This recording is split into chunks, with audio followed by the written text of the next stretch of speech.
Hi, my name is V, and you're watching One on One with Shay Rodriguez. I am the creator and founder of SavorV.com, which is the nation's fastest growing online bakery. I started selling cookies door to door and made a couple $100 in an hour, and that was the birth of SavorV.com, which is my baby, my heart, my online bakery. V, thank you so much for sitting down with me today. Thank you for having me. I'm so excited. I'm excited to have you here because it's like we're like cyber friends, and Right. I feel we're like real friends. In real life. Yes, in real life. So let me tell you a little bit about the project that I'm starting here today. I want to talk to business people, entrepreneurs, creatives, the whole gamut about specific characteristics that they have that they know have propelled them beyond their wildest dreams. You are a phenomenal businesswoman covered by so many publications, and I was like, I have to get V here. Like, I have to get her on this series. The characteristic that I want to speak with you about today is perseverance. Right. You've persevered from the beginning of your career to now, and you continue to. Talk a little bit about your start and how you persevered through homelessness. Right.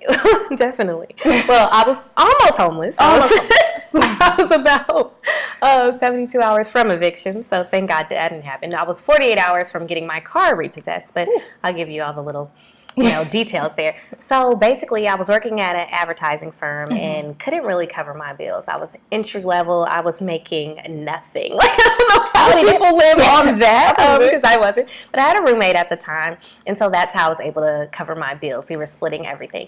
And then I came home one day, and all of her stuff was gone, and we didn't have a fight. There was no falling out. There was no conversation. Nothing. She said nothing to you. Nothing. I called, no response.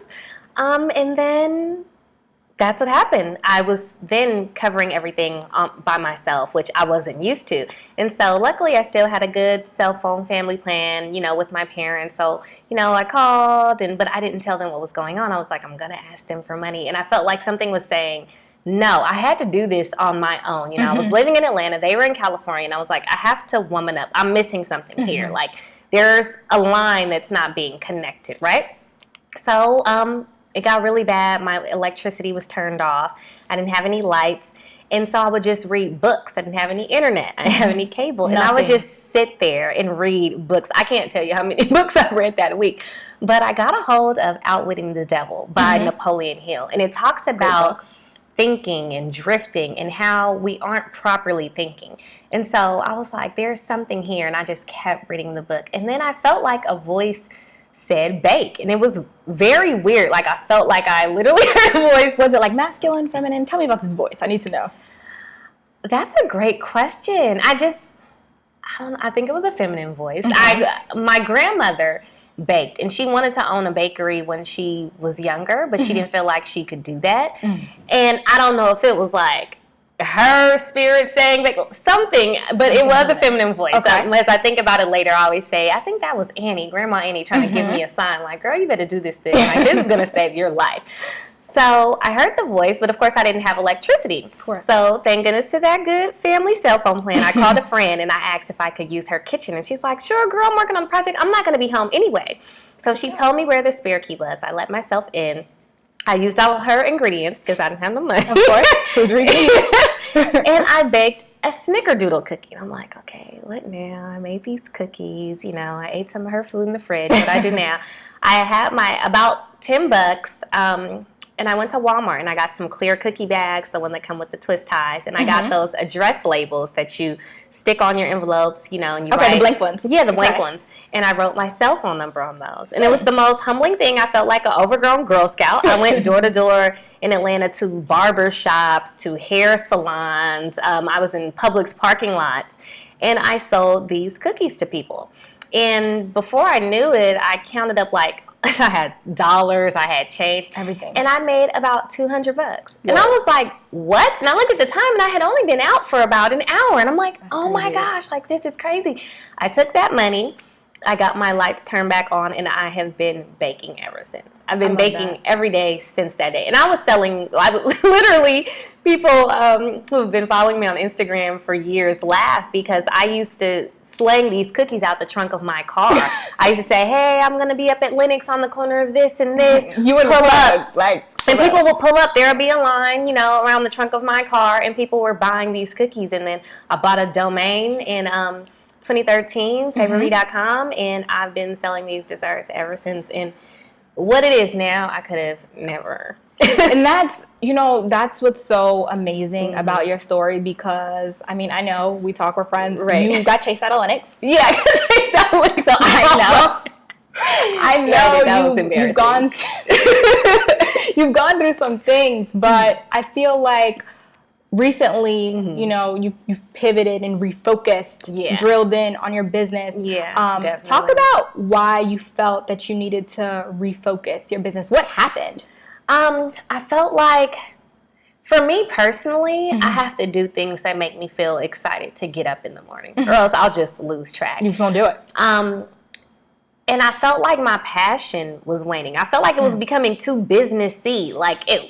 I wasn't being as creative as I like to be. It started to just become mundane. And I was like, I have to kick myself into high gear. So I started doing custom cakes for people. Okay. Now, people know that I do cupcakes, and it's cute, and that's my money maker. That's what everybody knows me for, as being the cupcake lady. But I have to push myself and my creativity. So as a cake designer, I wasn't really a cake designer, and I'm looking at other cake designers who are getting like $2,000 for a cake, and I'm like, I want to know that I could be that good in the world of baking, that I'm being sought after, that I'm in demand, and that I'm just as good at Buddy cupcakes. The cake boss. Yeah. And so I said, I'm going to push myself. And I literally just pulled up YouTube one night, and I just started studying. I'm really self-taught, even with drawing. And, I did the Transformers cake recently, and everybody's going crazy over the Wakanda cookies. And I literally drew that. So it's like me just being creative, seeing the pictures in my mind and creating these things. So I just have to know that I can be my best self. So I started focusing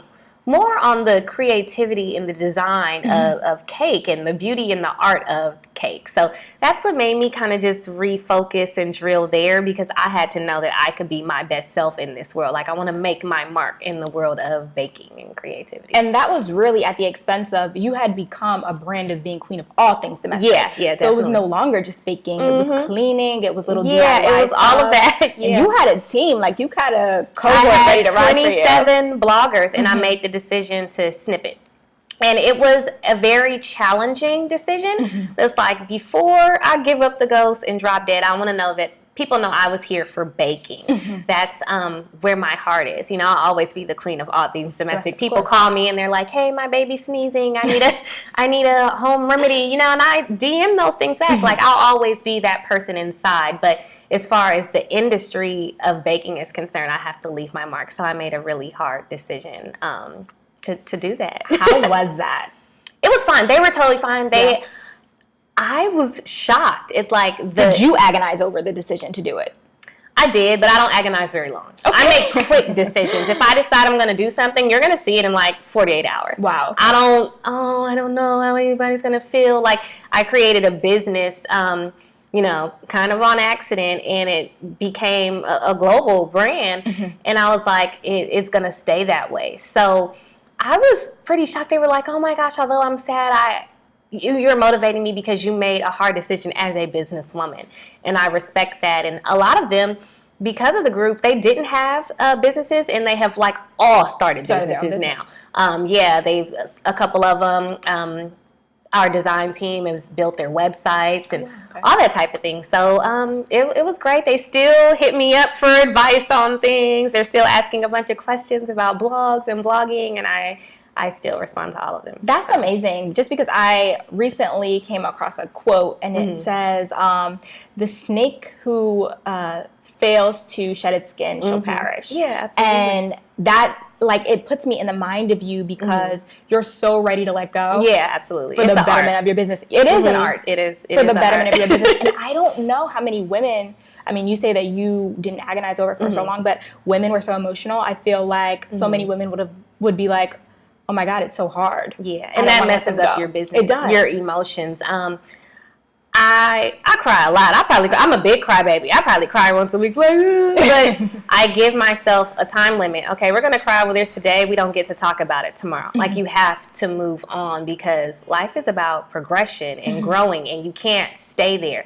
You know, I know some people I always talk about, you know, when I see older Black women, right? And we talk about relationships, and you see that woman, she's still crying over what happened 30 years ago. I'm like, Bobby moved on 30 years ago. Bobby got married twice. He had some kids, and you're still holding on to this like you're your own worst enemy. You could have went and had a whole nother family, or created a business, or traveled the world. So I don't hold on to that stuff at all. And if I feel like I'm holding on, I'll go talk to someone. You know, I'll go talk to a therapist, or call the bestie, or work out or something, because you have to shift your mind. So I don't believe in just holding on to anything that's dead. You know, I hear you, girl. Speaking of calling the bestie, you are the best friend ever. I saw you lifting up your friend on the chew. Oh, okay. Now, okay. mind you, Carla Hall, love her. She's any curly girl like her, like Ellis Ross, like I'm all about it. Right. So talk to me about the chew. Talk to me about you approaching them in regards to your friend, and just how important that networking decision was, and then for your business. How that helped you. So it started out that me and another bestie were going to be on the chew. And so they went in a different direction with the concept, which is totally fine.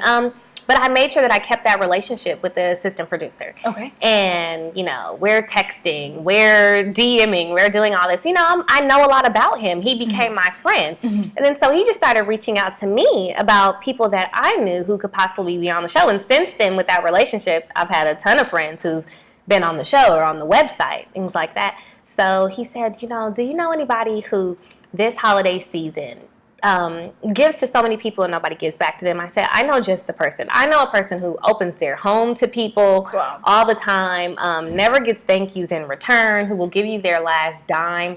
And that's the person I thought of. I love that. And so they spoke, and they flew their entire family. She didn't know her mom was going to be a surprise guest on the show as well, because she doesn't get to see her mom that much. And so they had mom walk out on set, and she was like in tears. And then they threw a family Christmas party for them here in Atlanta, well, in Douglasville. That was amazing. They bought cakes from me, so I got to do all of the cakes for the party. There was about 100 people. They decorated the house from top to bottom.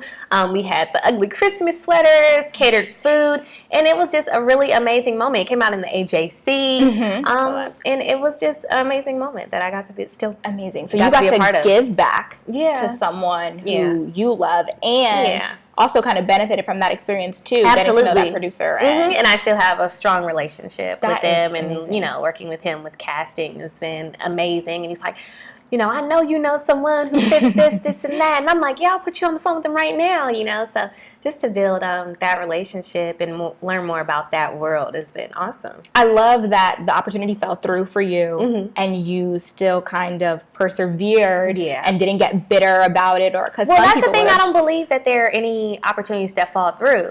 It's like it was just another means, like they had to go through me for that blessing. You're always a vehicle. And some people see it as, oh, you know, it wasn't for me. Well, it just wasn't meant for you. You were the vehicle that blessing had to come through. And so because of that, I have an awesome relationship with him now. Like, I'll be going to New York in a few weeks. I know we're going to do lunch, you know, all this.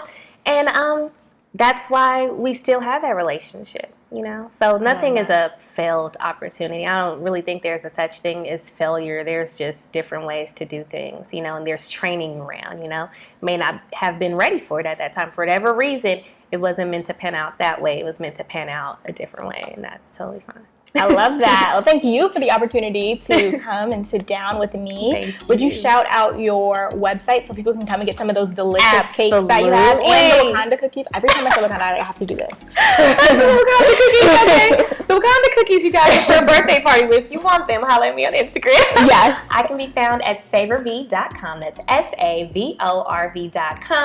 all 50 states. You have troops, over in Afghanistan. We ship to them, Japan, wherever troops are. Or if you just forgot your mom's birthday and need to send her something special, you could do that. And I am at Domestic Queen V on Instagram and Twitter. Yes. Thank you so much, Thank V. you for having me. No, thank you for coming. Really, I really appreciate it. Thank you so much for watching. This is One on One with Shay Rodriguez and the queen of all things domestic.